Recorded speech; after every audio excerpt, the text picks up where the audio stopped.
शब्द युग्म। आइए सबसे पहले हम कुछ शब्दों को देखते हैं। पास पड़ोस, आते जाते, ज्यों त्यों। इन सभी शब्दों में दो दो शब्द हैं और वे योजक चिन्ह से जुड़े हुए हैं। तो इस प्रकार कुछ शब्दों का प्रयोग जोड़े के रूप में किया जाता है। ऐसा करते समय उनके बीच में योजक चिन्ह का प्रयोग होता है। ये शब्द शब्द युग्म कहलाते हैं। इन शब्द युग्मों का प्रयोग करने से अर्थ में रोचकता आ जाती है। जैसे आसमान में काले काले बादल छा रहे हैं। इस वाक्य में काले काले शब्द युग्म है, जिससे वाक्य पर अधिक प्रभाव पड़ रहा है। अगर हम सिर्फ काले शब्द का प्रयोग करते तो वाक्य सामान्य सा प्रतीत होता, और यहाँ हम काले काले शब्द युग्म का प्रयोग कर रहे हैं तो वाक्य पर अत्यधिक जोर पड़ रहा है कि आसमान में घनघोर काले बादल छा रहे हैं। अब हम सब शब्द युग्मों के प्रकार देखते हैं। पहला सार्थक निरर्थक शब्द युग्म, दूसरा विलोम शब्द युग्म, तीसरा पुनरुक्त शब्द युग्म, चौथा सजातीय शब्द युग्म, पांचवा निरर्थक शब्द युग्म और छठवां परसर्ग युक्त शब्द युग्म।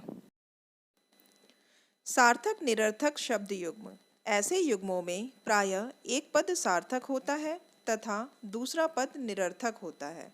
जैसे भीड़ भाड़, चुपचाप, पानी वानी, मिठाई विठाई। जैसा कि हमने देखा, शब्द युग्मों के दो पद होते हैं और वे योजक चिन्हों से जुड़े होते हैं। जैसे यहाँ भीड़ एक पद है और भाड़ दूसरा पद है।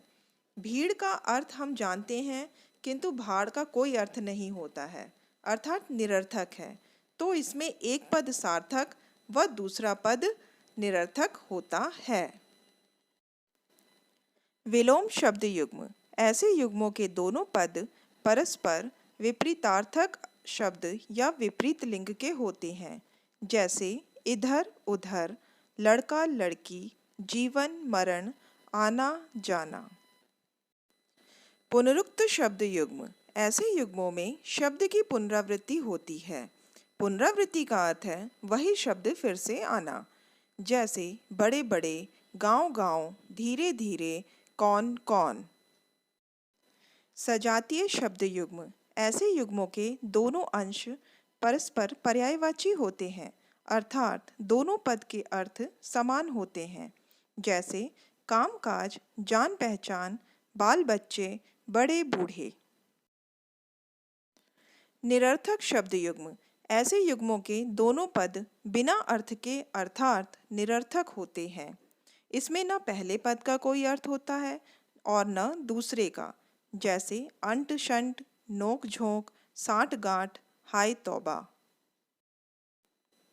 परसर्ग युक्त शब्द युग्म। ऐसे शब्द युग्मों के बीच में परसर्ग का प्रयोग होता है।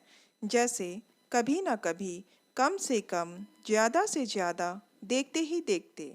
यहाँ पर परसर्ग का अर्थ है कारक या विभक्ति। इस प्रकार हमने जाना कि दो पर्यायों के मेल से या दो विपरीतार्थकों के मेल से भी नए शब्दों का निर्माण होता है। ऐसे शब्दों को शब्द युग्म कहते हैं। धन्यवाद।